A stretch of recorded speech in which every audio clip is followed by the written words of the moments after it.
sastājamies šeit, tad Kaspars no Vidzemes, Drosmi darīt padomes priekšsēdētājs.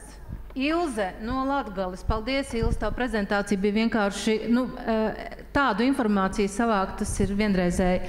Velga no Zemgales, Sanda no Latgales un Roberts no Vidzemes.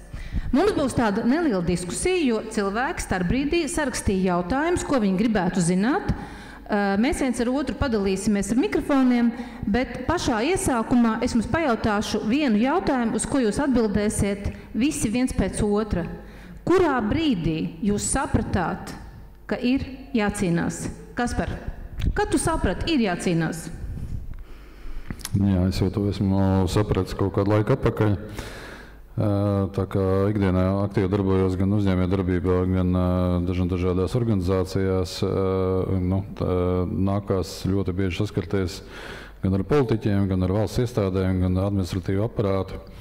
Tad, diemžēl, kad laika atpakaļ, vairākus gadus atpakaļ jau nācās secināt, ka Latvija iet virzienā, kas nav domāta Latvijas sabiedrībai, valstiskumam un cilvēkiem.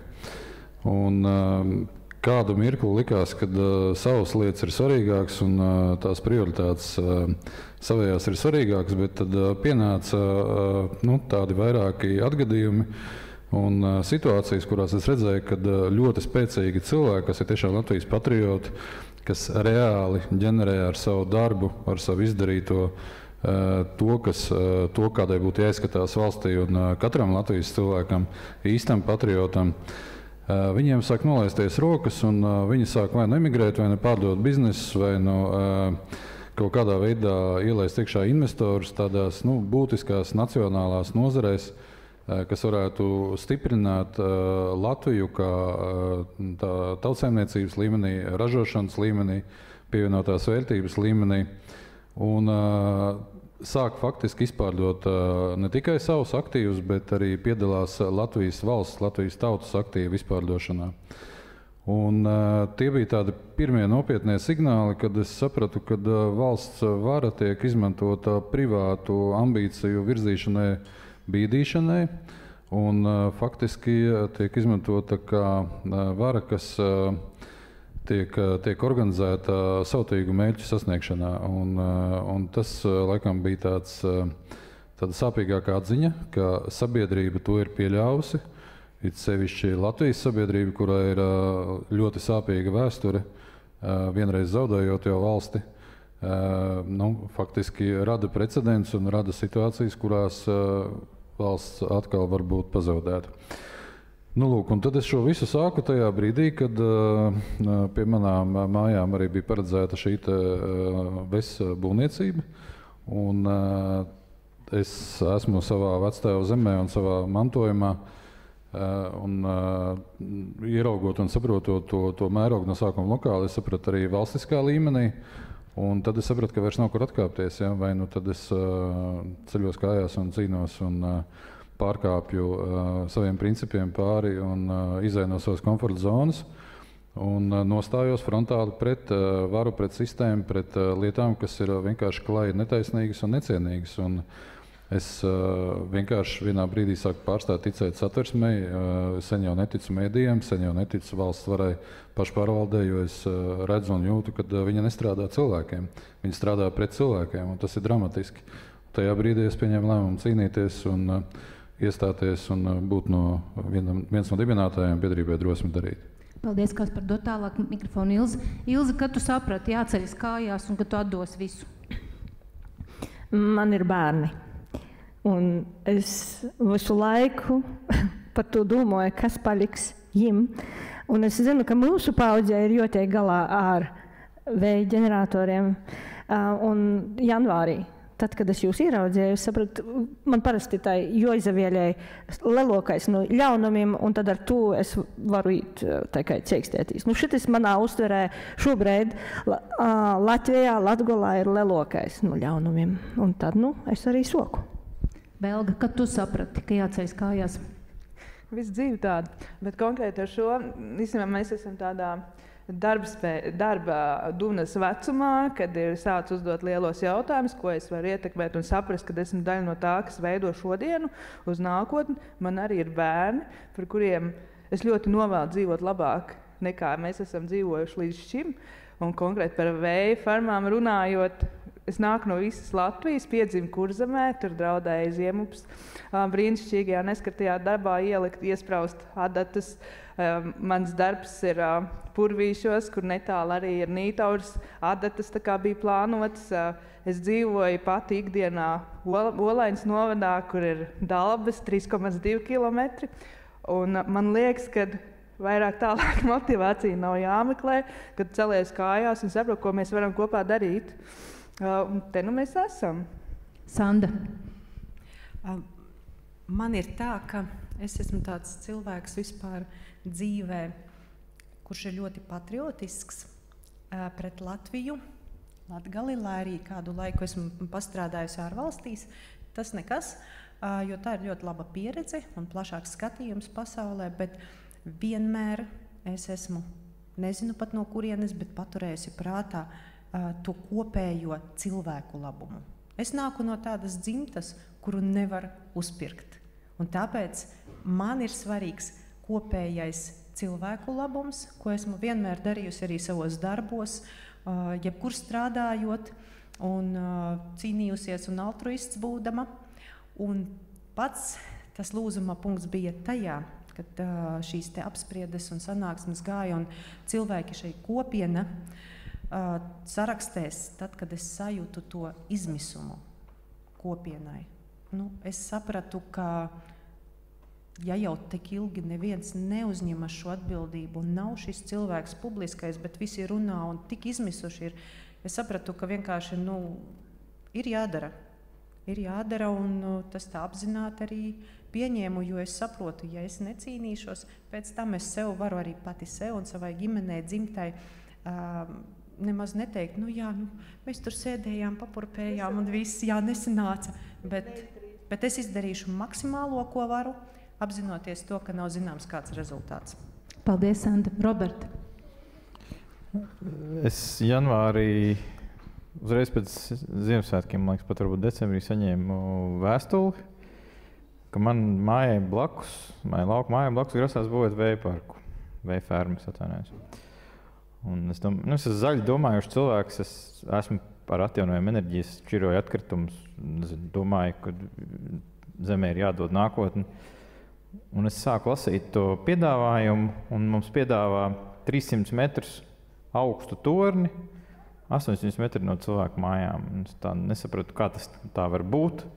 Tad es tajā pašā dienu vēlāk aizbraucu līdz Kaspara pieminētiem televīzijas tornim. Es pēc navigācijas izmērīju, cik ir 800 metri no šī televīzijas torņa. Nostājos, paskatījos uz viņu, sapratu, ka man šitā jāpagāž galva, lai es redzētu augšā.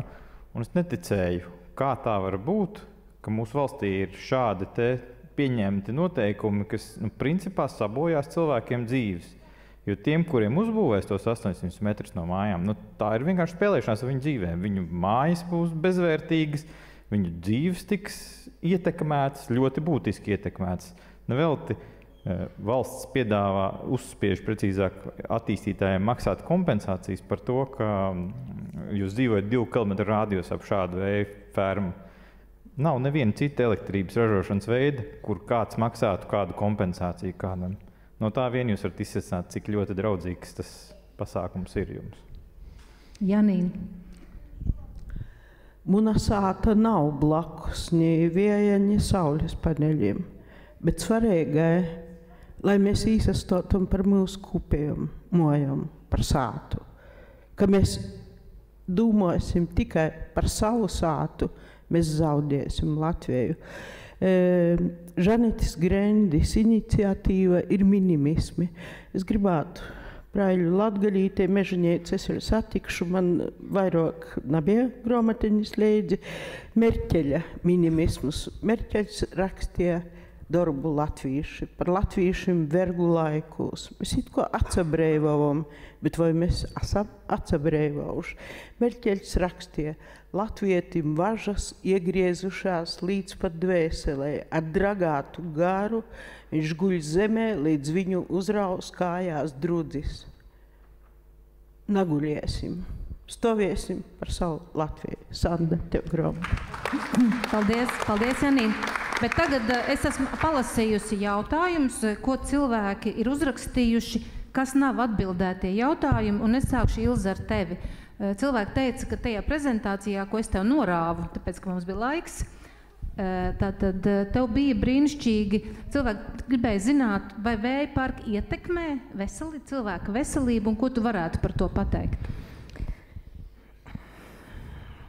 Tas ir tāds labs jautājums, vai ietekmē. Protams, ka ietekmē, viss ietekmē. Kāpēc mēs nerunājam šodien par veselības ietekmēm? Tāpēc, ka būtu jātaisa milzīga zinātnes konference, tur ir tik daudz ietekmju, tik spēcīgas ietekmes, un viņas Latvijā, neviena no viņām nav reglamentēta, un tas ļaunums ir tāds, ka tad, kad mēs mēģinam runāt ar oficiālām iestādēm, viņas pasaka, mums nav normatīvu, tāpēc mēs uzticēsimies IVN taisītājiem, kuri, kā jūs šodien dzirdējāt, vadās pēc 2009. gadā izstrādātām vadlīnijām, kas ir sen novecojuši pat Eiropas jebkādā līmenī. Un tā tas turpinās. Tā kā veselība tiek ietekmēta, bet mēs nevaram par to sākt tagad runāt. Tas ir milzīgs stāsts. Jā, bet es gribēju papildināt. Tātad viena lieta ir runāt ar emocijām un vienkārši atbildēt vispārīgi, bet otra lieta ir faktiskā informācija. Tātad, uz ko es aicinu? Numur 1, sakojot līdz drosmi darīt publikācijām. Mēs cenšamies atspoguļot maksimāli daudz informācijas, ko mēs iegūstam par šo te ietekmi uz veselību. Tas ir punkts 1. Punkts 2. Tātad mēs esam konstatējuši vairākas tiesas procesus un tiesas lēmumus arī augstāko tiesu līmenī Eiropas Savienībā, ārpus Eiropas Savienības, ar kuriem ir pierādīta ietekme uz vidi, veselību, ainavu, nekustamā īpašuma vērtības kritumu. Šie procesi un šie lēmumi ir likuši apturēt fermu staciju darbību. Tās ir konkrēti faktiskas pierādāmas lietas. Mēs esam pieprasījuši informāciju un šo informāciju cenšamies apkopot ne tikai Eiropas Savienības līmenī, bet arī no visas pasaules, un arī šos datus mēs publicēsim. Bet uz ko es vēršu uzmanību? Tātad augstākās tiesas un tiesas ir nolēmuši apturēt staciju darbību un likušas nojaukt stacijas. Ir konkrēti precedenti, juridiski uz faktiem balstīti. Tātad tas ir ļoti nopietni. Un pievērsiet tam uzmanību. Un mums ļoti žēl, ka līdz šim brīdim mūsu valsts iestādes atbildīgās veselības ministrijas izskatā, KEM izskatā, varam izskatā, vai mūsu valsts prezidents vienkārši nedzird par to. Viņi ignorē to, kas jau ir reāli pastāvoši tiesas spriedumi un pētījumi par ietekmi uz šīm te visām nosauktajām lietām. Paldies! Man ir Robertam vairāki jautājumi no šīs lapas, kas te ir uzdoti. Vēl ko gribēju kaut ko par veselību piemērt. Par veselību. Mums Latvijā šie nav vienīgie pirmie parki, kas mums ir fermas, kas gatavojās būt. Mums jau ir, un jau Sanda minēja, 20 gadus. Cilvēki pie viņām dzīvo, zem viņām dzīvo tuvāk nekā 800 metrus. Bet tas izaicinājums, mēs nezinām, kā viss beigsies, bet par veselību cilvēki stāsta, ka viņi dzīvo vienkārši stroboskopa tuvumā, ka viņiem ferma, kas ir 5 km attālumā, dedzina ārā acis. Tajā brīdī, kad mēs vēršamies institūcijās, kad ir šī tā mirgošana, tas stroboskops traucē, viņi saka, bet mums neviens sūdzība nav ienākusi. Kā mēs varam zināt, ka kaut kas kādam traucē? Tāpēc, ja jūs zināt gadījumus, kur cilvēki dzīvo pie lūdzu iedvesmojiet viņus rakstīt sūdzību iesniegumus par visiem zināmajiem punktiem, jo tur augšā viņi nezina, ka kādam kaut kas traucē, jo viņi nav saņēmuši iesniegumus, bet iesniegumi ir vajadzīgi, lai varētu identificēt problēmu. Es vēl gribu papildināt to, ka mirgošana tas nozīmē, ka saulē priekšā tie rotori spārni iečitā un jums laika ēna metās. Nu tad, lūk, man māja atrodas 800 metrus uz dienvidiem no potenciālās vēja fermas. Es palūdzu mākslīgiem intelektam uztaisīt modelējumu, cik dienas gadā es redzēšu šo ēnu. Tikai 162. Jā, Robert, bet cilvēkiem bija jautājums, un man liekas, ka tu varēsi ļoti atbildēt uz šo jautājumu. Pirmais ir, vai tiešām tad pa 50% samazinās īpašumu vērtību, un otrais bija par to, kad 800 metros tad neko nevar būvēt. Izstāst to situāciju. Nu, es, protams, saprotu, ka nav tā īstā auditorija varbūt, bet paceļ rokas, kurš gribētu pirkt īpašumu, teiksim, 800 metru attālumā no VES. Kilometru attālumā ar kompensāciju, bet būs kompensācija minimālā mēneša alga gadā 720 eiro, laikam, 2 kilometru attālumā.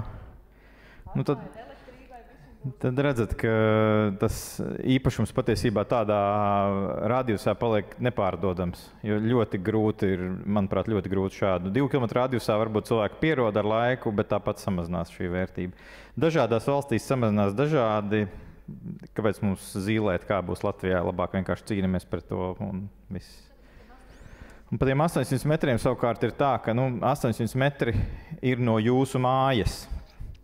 Tas nozīmē, ka ja jūsu zemes gabals atrodas, teiksim, 300 metru attālumā no šīs te plānotās vēja fermas, tad jūs savā zemes gabalā no 300 līdz 800 metriem vairs neko nevarēsiet darīt. Viņi ierobežo jūsu tiesības, tas principā ir aizsargjosla, kuru netiek nekādā veidā kompensēta. Tiešais satversmes pārkāpums. Tieši satversmes pārkāpums. Tad valsts piespiedu kārtā jūsu īpašumam uzliek apgrūtinājumu, kurā jūs nedrīkstēsiet neko būvēt un to izmantot. Tātad tas jums rada nekustamā īpašuma vērtības kritumu, turklāt jūs turpināt maksāt nodokli par īpašumu, kuru jūs nevarat izmantot. Un, protams, tad pamatojot īpašuma vērtības kritumu, viss ir ļoti vienkārši. Arī tā skaitā šajos tiesas spriedumos un precedentos, un arī mēs esam kā biedrība pasūtījuši attiecīgajiem vērtētājiem šos te vērtējumus par īpašuma vērtību pirms VES būvniecības un par īpašuma vērtību pēc potenciālās VES būvniecības un tad tirgus vērtības kritumu. Un tad uzdodiet paši savu jautājumu, kāds no tā ir labums un kas mums to kompensēs. Paldies. Nākošā tāda grupa jautājumu no vairākiem iedzīvotājiem ir, bet vai vispār kaut kāds labums no tām vēja fermām ir? Te dažādi, vai ekonomikai, vai kam ir labums, kas ir patiesie labumu guvēji? Jā, par to varētu daudz un garu un plaši runāt. Ja? Tad ir jāsaprot visa procedūra, priekš kam tas tiek darīts un ar kādu ekonomisko pamatojumu tas tiek darīts. Tad iziesim secīgi cauri īsumā. Tad pirmais VES staciju būvniecībā ir paredzēti dažādi finansējumi, tā skaitā Eiropas Savienības finansējumi. Punkts 1. Punkts 2. Tātad šīs turbīnas tiek būvētas tur, kur ir zema sabiedriskā pretestība un politiskā pretestība. Jo citvieta Eiropā, Skandināvijā šis process ir ļoti dārgs. Tur sabiedrība tiek respektēta pašvaldību valsts līmenī un tikai un vienīgi faktiski ar vietējo kopienu atbalstu vai akceptu šāda veida projekts drīkst realizēt. Mums uz doto mirkli 4 gadu laikā mūsu valsts nodevēja schemotāji Zagļi Kangari ir šo iespēju faktiski amputējuši likumdošanas līmenī, pārkāpjot gan Eiropas konvenciju, gan satversmi, gan arī administratīvo likumu un tā tālāk. Runājot tālāk par šo visu, ir Nordpools, tātad mēs pakļaujamies Nordpool elektroenerģijas iepirkumam un arī tātad eksportam potenciāli tajā brīdī, kad mēs šo enerģiju, ja šie projekti tiks realizēti, tātad eksportēsim. Ir jāsaprot, kas ir Nordpools. Nordpools tā ir organizācija, kurai arī ir tā skaitā privātie akcionāri. Nordpoolā Eiropas Savienības līmenī tātad ir tikai regulators, kas līdzīgi kā jebkura cita birža regulē cenu atbilstoši noteiktiem nosacījumiem un kritērijiem. Šie paši Nordpool akcionāri, kas ir privātā sektora, viņi ir arī sasaistīti un akcionāri tiem pašiem attīstītājiem, kas Latvijā tagad intensīvi, agresīvi virza šo te VES fermu attīstību un izveidojuši ir šīs te lobby un ietekmes struktūras, caur kurām jāsakārto likumdošana, lai varētu šo enerģiju iegūt. Kāpēc mēs esam interesanti Latvijas un Baltijas līmenī? Viss ir ļoti vienkārši. Tātad Latvija, Baltija ir paredzēta kā ražojošais poligons, industriālais poligons, kurā tiks izbūvētas šīs vējas stacijas ar mērķi šo enerģiju saražot priekš vecajām Eiropas valstīm, kuras atbilstoši klimata neutralitātes līgumam un zaļās enerģijas prasībām un seg emisijām, tad ir ļoti nepieciešama šī enerģija. Ja? Un viņi pie sevis šo te vairs negrib. Viņi sapratuši, ka tā ir invāzija gan Skandināvijā, gan Vācijā, gan citviet. Un tāpēc Latvija ir faktiski vieta, kurā viņi var izkliedēties tādā līmenī, jo šeit, kā jau minēju, ir zema politiskā un sabiedriskā pretestība. Es atradu vienu cieši labu lietu. Jūs noteikti, varbūt, kas interesējās, ir dzirdējuši, ka Ziemeļbrīži izavieļē, ja tur uzceļ turbīnas, tad Ziemeļbrīži izavieļē, jom atsatolinot, pamet savas tos barošanās vītas, ja aiziet tur 5-7 kilometri. Lūk, un man viens meža kopis sacīja, tā varētu būt diezgan laba metode, kā ierobežot meža postījumus munā mežā, ka brīžus, lai ienakūš tūs kūceņš. Ilzē brīnišķīgi humoru izjūt. Vēl viens labuma guvējs, ko es zinu, tie ir privātie zemju nomnieki, jo viņi saņems par to naudu. Un patiesībā viņiem tas ir daļēji kā iegūms, jo viņi arī savā ziņā zaudē šo te zemju īpašumu tiesības.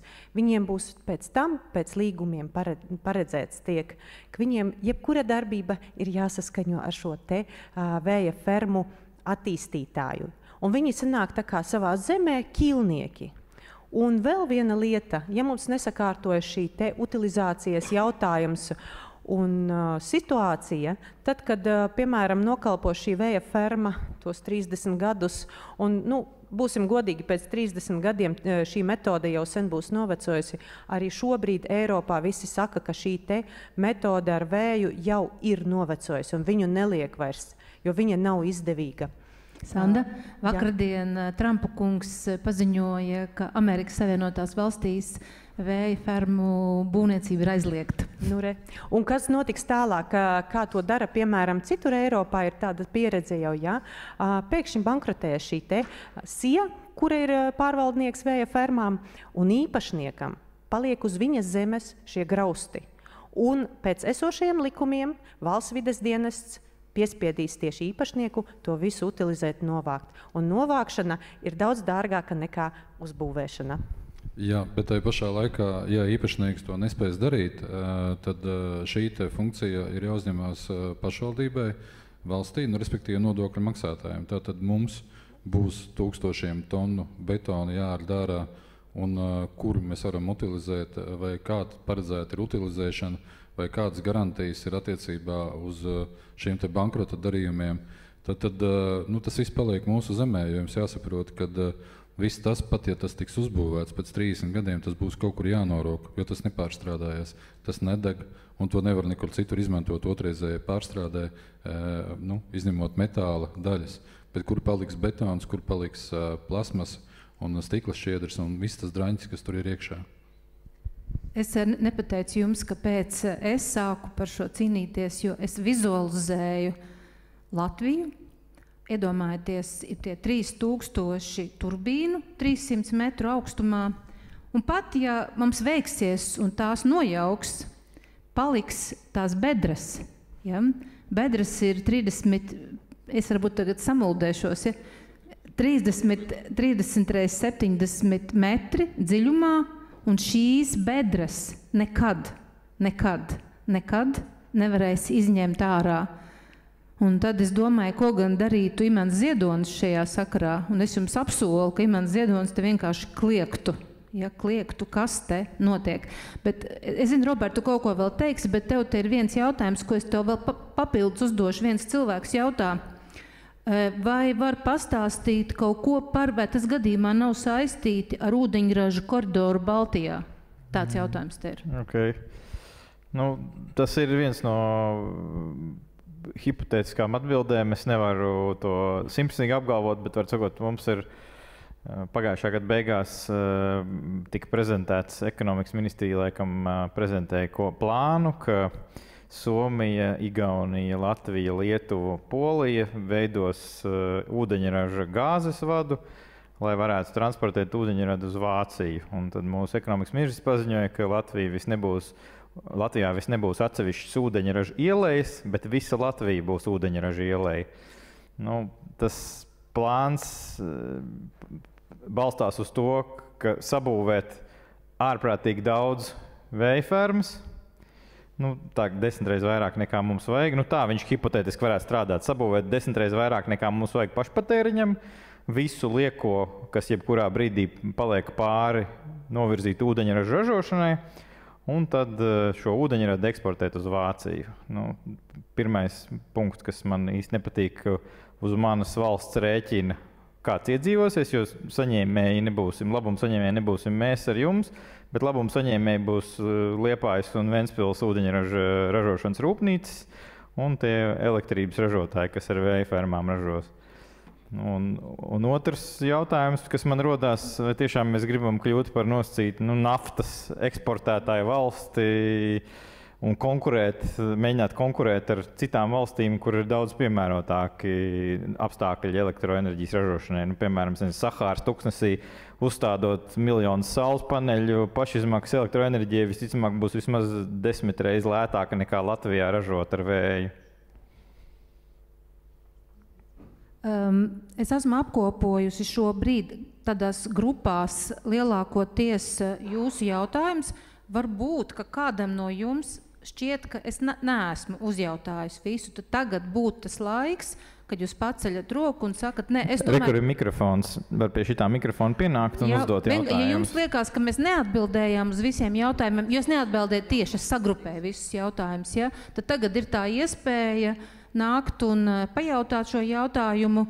Un mums ir sagatavots viens video, kurā viens no cilvēkiem, kas jau kādu laiku dzīvo zem vēja fermas turbīnas, un tad mēs varētu to šobrīd Jāni parādīt.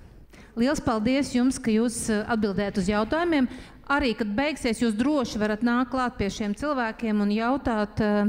Mēs esam šeit, lai ar jums runātu. Jāni, video. Bet es nevaru nofilmēt. Nelīž iekšā. Mazais cilvēks nelīž iekšā. Šis no manī kāds 600 metri tās pakaļā tur. Šis nelīž iekšā. Tie tikai 2 metri. Mēs jau zinām, ka mēs jau nav īsti veseli, tā ķeras stūmi, mēs vien ir neko mēs nejēdz. Un biezs sais, kas pa logiem nevar pielikt. Un kas ir, ko nevar pierast? Ko bļaustas? Vai šis ir kupmīs? Labi, šī te grāvs. Kurš bija pagājušā gadsimta, bija to apmēram apstādīts lapeglēm. Tā šī lapegles traucē, apaugums pareizi. Wow, kurš ir vērš dar? Tas viss mūks, tas netraucē. Uzbūvēs to ģērnāt, mums vajag ceļu. Šī tāda mums ir ceļa. Bet to viss, tam ceļam uztaisīja tādu grāvu, tādu šausmīgu kantu, kurā var droši mest pēc iekšā, un tad ceļu pataisa šaurāk, lai tā smaga tehnika netiek garam viens otru. Un pēc tam, ja nu gadījumā viņi ir tik garam viens otru, tā uztaisīja tādu kabatu. Tik tas ceļš bija plats, tik viņš ir tagad. To tas grāvu kanti pamatīgi. Tā, lai droši var krist iekšā. Jau apaudzes ir, bet ītai skaidri.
Veselību, tas ir arī ļoti būtiski no dzīvnieku veselības viedokļa. Mūsu sētā ir aita stulbs. Tātad tas ietekmē gan mūsu veselību, gan arī mūsu saimniecisko dzīvi šeit laukos dzīvojot, kas mums nerādījās ļaunākajos murgos, kad meklējām iegādāties lauka īpašumu un nopirkām īpašumu, kuram pēc teritoriāla plānojuma apkārt ir lauksaimniecības zemes ar uzsvaru uz lauksaimniecības zemes, kurš šobrīd ir faktiski industriāla nopietna zona. Nodarbina jautājums, vai tiešām atsevišķu individu ekonomiskās intereses drīkst noteikt to, kā dzīvo visi pārējie. Turbīnas ir uzliktas uz kādiem atsevišķiem privāti īpašumiem, bet to ietekme ir daudz plašāka un apkārtējo māju iedzīvotājiem faktiski nav iespēja savu dzīvi ietekmēt. Mēs esam nostādīti fakti priekšā. Mums nav nekādu labumu, mums nav nekādu atlāžu, kā citi to mēdz pavērst, ka mēs esam ieguvēji no šiem vēja parkiem. Labuma no šī nav nekāda, un tad ir jautājums, vai individuālo interešu vārdā ir tiesības apdraudēt sabiedrības un nācijas intereses uz tīru vidi, drošu dzīvošanai cilvēkam un dzīvniekiem, gan savvaļas, gan mājas dzīvniekiem, un uz dabas vērtībām, kuras tiek iznīcinātas it kā zaļās enerģijas vārdā, kur patiesībā šo turbīnu izveidē tiek iztērēti milzīgi fosilie krājumi, kur tiek iznīcināts ziedotas dabas vērtības, it kā zaļās enerģijas vārdā. Man ir jautājums, kur šī enerģija ir zaļa. Ko es ieteiktu tiem, kuri redz, ka jūsu tuvumā grasās būvēt šādus rūpnieciskus objektus? Es iesaku stāvēt par savām tiesībām uz tīru vidi. Pirmkārt no trokšņa, no ainavas bojājumiem, no apdraudējumu putnu un dzīvnieku sugām, līdz pirmām kārtām apdraudējumam pašam cilvēkam. Piesako mums sociālajos tīklos un pievienojas biedrībai Drosme darīt. Aizsargāsim Latvijas dabu un sabiedrību kopā!